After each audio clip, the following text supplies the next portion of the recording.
Hello and welcome back to our channel Finance for Beginners. Today in this video I'm going to show you how to download or install Thinkorswim app in your device.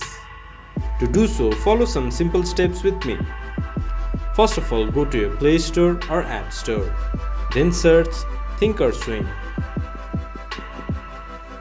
Thinkorswim is a powerful trading platform that caters to active traders who want to conduct in-depth analysis, develop custom strategies, and automate their trading.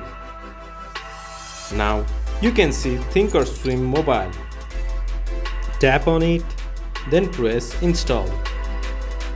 It might take a while to install the app depending upon your internet speed. Once the app has been installed, open Thinkorswim app for a user-friendly platform.